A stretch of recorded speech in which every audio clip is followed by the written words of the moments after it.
तो दर्शकों, अप्रैल का महीना जल्दी शुरू होने जा रहा है और हम सब इसमें प्रवेश करेंगे और ये जरूर जानना चाहेंगे कि ये महीना हमारे लिए कैसे जाएगा। क्योंकि जो भी ग्रह गोचर की स्थिति बनती है या उसमें कुछ परिवर्तन होता है, उसका प्रभाव हमारे जीवन के प्रत्येक क्षेत्र में देखने को मिलता है। फिर चाहे हमारा स्वास्थ्य क्यों ना हो, शिक्षा करियर में किस प्रकार की संभावनाएं बनेगी, उसको भी समझना बहुत जरूरी है। इसके अलावा कार्य क्षेत्र का माहौल कैसा रहेगा, किस प्रकार की एनर्जी आप महसूस करेंगे, व्यवसाय बिजनेस के लिए क्या इस प्रकार की उतार चढ़ाव से आपको गुजरना पड़ सकता है, क्या निवेश के नए अवसर मिलेंगे। इसके अलावा हम समझेंगे प्रेम संबंध यानी लव रिलेशनशिप के लिए कैसा रहेगा अप्रैल का महीना। इसके अलावा जो पहले से विवाहित दंपति है उनके लिए कैसा रहेगा, क्या संतान प्राप्ति का सुयोग बनेगा, साथ ही कुछ ज्योतिष प्रमाणिक उपाय। तो वीडियो के अंत तक आप जरूर बने रहें। हरे कृष्ण दर्शकों, वैदिक एस्ट्रो केंद्र में आपका स्वागत है। मैं ज्योतिष आचार्य पूजा। तो जैसे मैं बताने जा रही थी कि हमारी मासिक राशि परिवर्तन की श्रृंखला की हम शुरुआत करने जा रहे हैं आज से। तो आज के इस वीडियो में प्रथम राशि मेष राशि के बारे में हम चर्चा करेंगे। तो मेष राशि के जातक अपनी जन्म राशि या लगन के अनुसार देख सकते हैं जो ग्रह गोचर की स्थिति बनने जा रही है अप्रैल के महीने में, वो इस प्रकार है।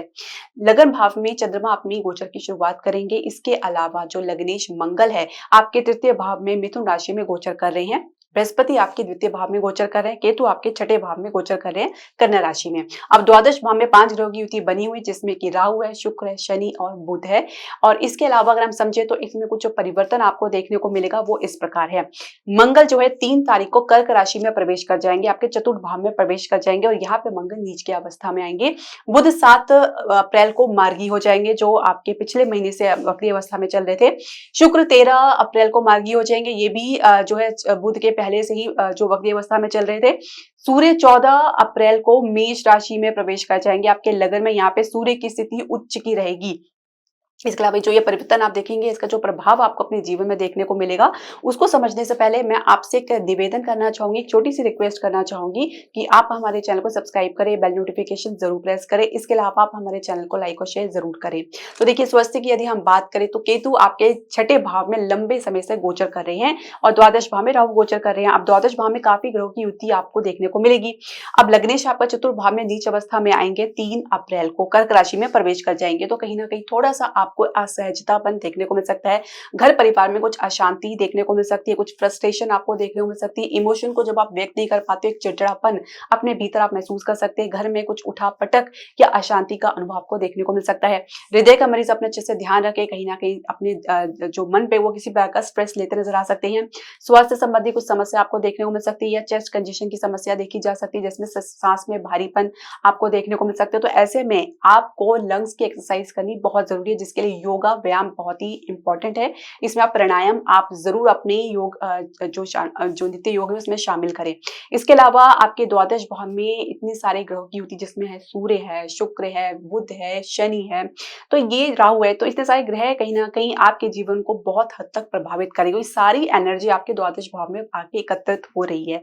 तो कहीं ना कहीं किसी नुकसान को लेकर या किसी खर्चे को लेकर कुछ ना कुछ उतार चढ़ाव जीवन में बना रह सकता है। कुछ समय के लिए रहेगा, लंबे समय तक नहीं देखने को मिलेगा। हालांकि मध्य मार्च के बाद थोड़ी थोड़ी राहत आपको मिलनी जरूर शुरू होगी। सूर्य जो आप ग्रहण योग में थे, राहु के साथ द्वादश भाव में थे, आत्मविश्वास में कमी ला रहे, किसी प्रकार का ब्लेम आपके ऊपर लग रहा है, उससे आप बाहर निकल कर आएंगे मध्य मार्च के बाद। तो स्थिति बनेगी, एक तरह से आप कह सकते हैं विक्टोरियस की तरह आप एक सफलता प्राप्त करते हुए नजर आएंगे। जो युद्ध का मैदान आपको मिला है, शुरुआत थोड़ा सा आपके लिए रुकावट भरा रह सकता है, या कह सकते हैं कि कुछ ना कुछ गिरावट आपको देखने को मिल सकती है, लेकिन जल्दी आप एक तरह से विक्ट्री लेकर आप आएंगे और मध्य मार्च के बाद बहुत ज्यादा आपके भीतर एक आत्मविश्वास का उजागर होता हुआ नजर आएगा। लेकिन जरूरत से ज्यादा भी आत्मविश्वास होना ये ठीक नहीं है, थोड़ा सा आपको बैलेंस बना के चलना होगा। हालांकि स्थिति पहले से काफी बेहतर रहेगी। जो भी आपके भीतर भय था, देखिए जब भी सूर्य राहु के साथ युति में रहते हैं तो सूर्य आपके आत्मा का कारक होते हैं, राहु जो उसको निकलने का काम करते हैं। तो एक भय अपने मन में बना रहता है, तो उससे भी आपको छुटकारा देखने को मिलेगा। लेकिन कुल मिला के आपको आंखों से संबंधित समस्या या शुगर की समस्या या स्किन से रिलेटेड प्रॉब्लम, इसमें कुछ ना कुछ उतार चढ़ाव आपको देखने को मिल सकता है। तो अपना अच्छे से ध्यान रखें। अब शिक्षा करियर के लिए कैसा रहेगा अप्रैल का महीना आप लोगों के लिए? तो पंचमेश सूर्य द्वादश भाव में गोचर कर रहे हैं और काफी समय से आपको रुकावट या अवरोध का सामना करना पड़ रहा है। बेवजह के खर्चे आपको देखने को मिल रहे हैं और इसके अलावा कहीं ना कहीं आपको परिणाम परिणाम भी वैसा अपेक्षा अनुसार देखने को नहीं मिल पा रहा है, क्योंकि आपके एकादश भाव के स्वामी भी द्वादश भाव में गोचर कर रहे हैं। राहु के साथ इनकी जो युति है शनि महाराज की श्रापित योग की है, और जो सूर्य राहु के साथ ग्रहण योग बना रहे हैं, तो दो नेगेटिव योग आपके द्वादश भाव में बने कुछ समय के लिए। तो उसमें आपको सावधानी तो बरतनी है, लेकिन बहुत जल्दी आप इससे बाहर भी निकलेंगे। जैसे मैंने बताया है कि मध्य अप्रैल के बाद सूर्य की स्थिति आपकी जो है ग्रहण से बाहर निकलेंगी, बाकी अन्य ग्रह वहीं पे भाव में रहेंगे अप्रैल तक। अब इसमें क्या है कि जो सूर्य आपके लगन भाव में प्रवेश करेंगे, तो आत्मविश्वास के बल में आप कहीं ना कहीं आप अपनी विपरीत परिस्थिति को जो है अपने अनुकूल बनाने में सक्षम रहेंगे, सफल रहेंगे। थोड़ा सा आपको जो कह सकते हैं कि जो अवरोध आपको देखने को मिल रहा है वो दूर होते नजर आएंगे मध्य अप्रैल के बाद। तब तक आपको संयम बना के चलना है। कंपटीशन में आपको बहुत बार प्रयास करने के बाद ही सफलता देखने को मिलेगी। कैंपस प्लेसमेंट में शुरुआत में कह सकते हैं कि थोड़ा आप असहज रह सकते हैं, अव्यवस्थित रह सकते हैं, थोड़ा विचलित रह सकते हैं। किसी प्रकार के ऑफर ना मिलने की वजह से आपके आत्मविश्वास में बहुत ज्यादा गिरावट देखने को मिल सकती है।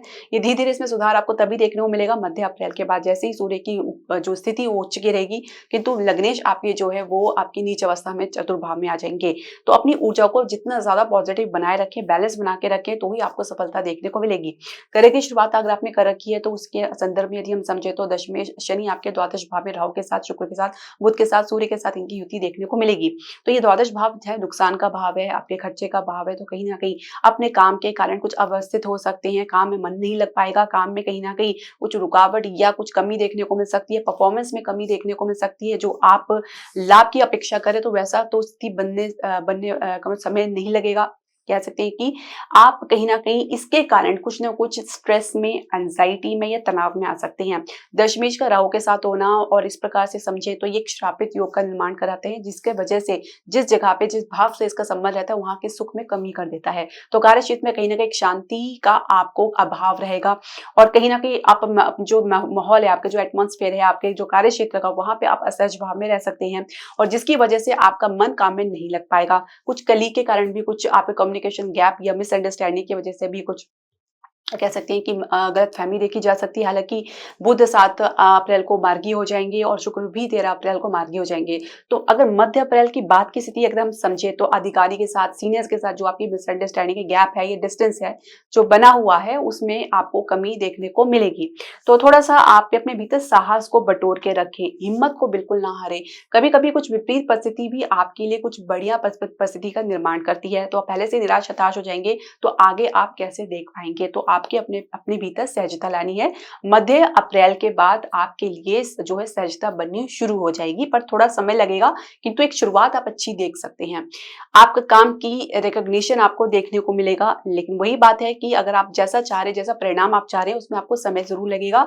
कुछ आपके विपरीत परिस्थिति के कारण या कुछ विपरीत लोगों के कारण, जो आपके सहकर्मी भी हो सकते हैं, कलीग भी हो सकते हैं, उनके कारण कुछ आपको कह सकते हैं कि विरोधाभास देखने को मिल सकता है। तो ये धीरे धीरे आप इससे बाहर निकलेंगे। अपनी तरफ से कुछ जल्दबाजी ना ही दिखाएं तो बेहतर रहेगा। फ्रस्ट्रेशन से काम बिल्कुल ना ले और बिना बात के कोई प्रतिक्रिया ना दे तो बेहतर रहेगा। कार्य क्षेत्र का माहौल कैसा रहेगा? जो पहले से नौकरी पेशा लोग हैं उनके लिए अगर ये हम समझे तो देखिए, जैसे मैंने बताया है कि दशमेश शनि महाराज जी आपके द्वादश भाव में राहु के साथ इनकी युति बनी हुई है, शुक्र भी है, बुध भी है। तो देखिए, स्थिति थोड़ी सी आपके लिए विकट बनी हुई है। आप मेहनत बहुत ज्यादा करें, पर वो कहाँ जा रही है आपको खुद में समझ में नहीं आ रहा है। परफॉर्मेंस आपकी बहुत अंडररेटेड होती जा रही है। जो भी इसमें गिरावट देखने को मिल रही है वो आपकी टेंशन का कारण बन रही है, एंजाइटी का कारण बन रही है। और आप अपने काम में क्रिएटिविटी तो लाना चाह रहे हैं, आइडियाज भी आप बहुत ज्यादा सोचते हैं, विचारते हैं, आप अपने आप को अपडेट करके रखते हैं, लेकिन फिर भी परिणाम आपको देखने को नहीं मिल पा रहा है, क्योंकि जो परिणाम के स्वामी यानी एकादश भाव, लाभ के स्वामी शनि, वो भी द्वादश भाव में गोचर कर रहे हैं। तो स्थिति थोड़ी सी आपके लिए विपरीत रह सकती है। अब ये आप 18 मई तक आपको इंतजार करना होगा, जब तक कि राहु की स्थिति आप शनि से पृथक ना हो जाए। अब फिर भी थोड़ा सा आपको अब संभल के चलना होगा, क्योंकि शनि आपके द्वादश भाव में गोचर कर रही हैं, जो कि दशम भाव के स्वामी है, एकादश भाव के स्वामी है। तो लंबी दूरी की यात्रा को आपको जाना पड़ सकता है। कुछ यात्रा बेमतलब रह सकती है और कुछ यात्राओं से आपको अनुभव देखने को मिल सकता है, कुछ असफलताएं भी आपको देखने को मिल सकती है। प्रमोशन ग्रोथ के लिए काफी मेहनत करनी पड़ सकती है। स्थिति अभी आपके अनुकूल नहीं है, समय लगेगा, विलंब लगेगा आपके अनुकूल उसको बनने का। नई जॉब के लिए प्रयास कर रहे हैं, तो अभी आप कह सकते हैं कि थोड़ा समय आपके विपरीत चल रहा है, क्योंकि देखिए छठे भाव के स्वामी बुध आपके द्वादश भाव में गोचर कर रहे हैं। हालाँकि विपरीत राजयोग का निर्माण कर रहे हैं, लेकिन केतु कहीं न कहीं मार्ग में अवरोध उत्पन्न कर रहा है। एक उदासीनता मन में देखी जा सकती है काम को लेके, प्रदर्शन को लेकर।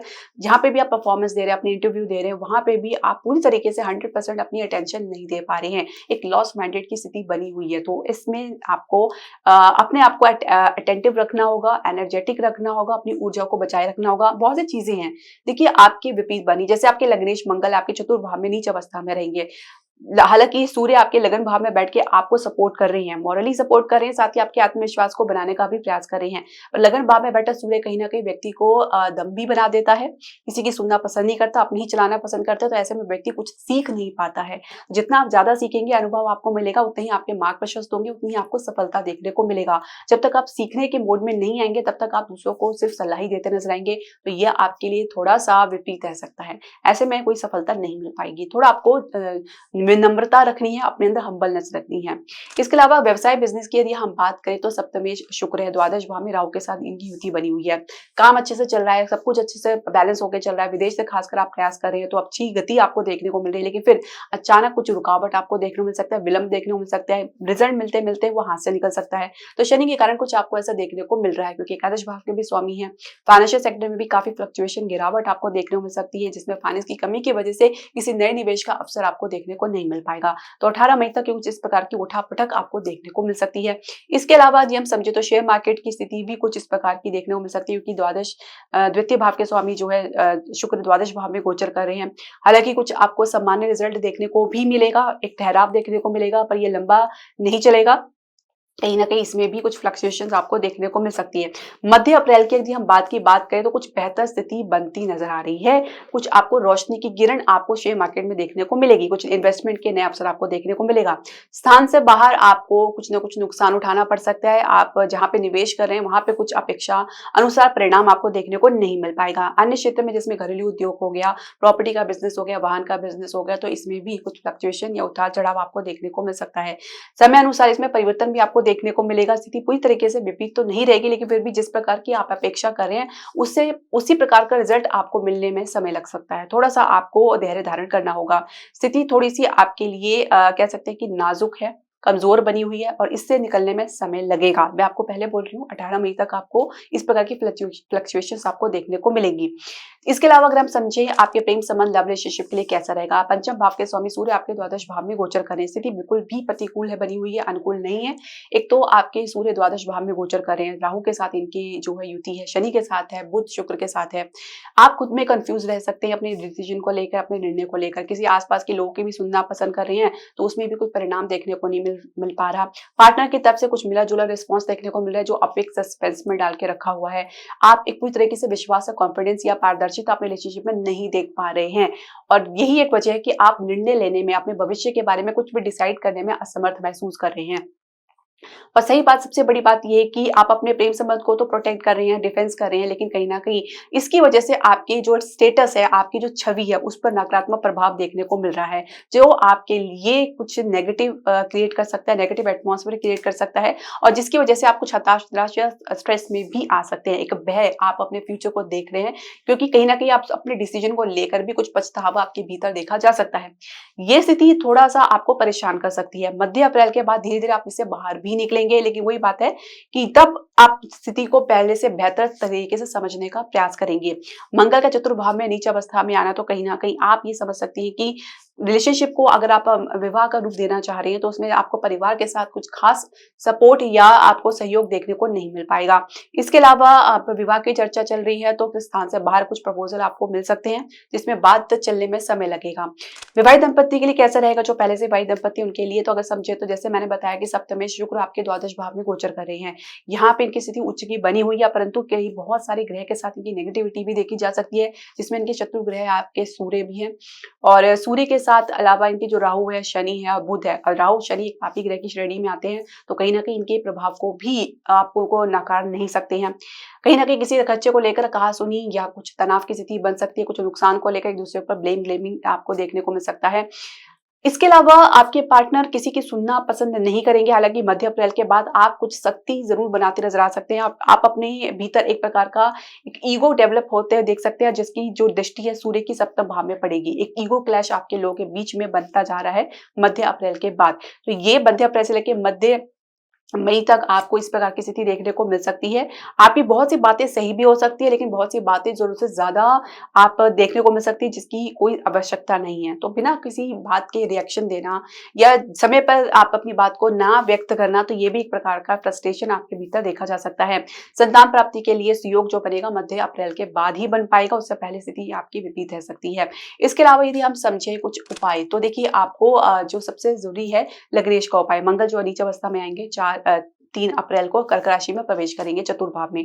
तो मंगल से संबंधित वस्तु का आप दान कर सकते हैं, जिसमें लाल वस्तु आती है, लाल मसूर की दाल होगी, सेब, टमाटर जो आपके सामर्थ्य अनुसार है, हनुमान मंदिर में आप ये दान कर सकते हैं और हनुमान जी का जो चालीसा है आपको नित्य पढ़ना है।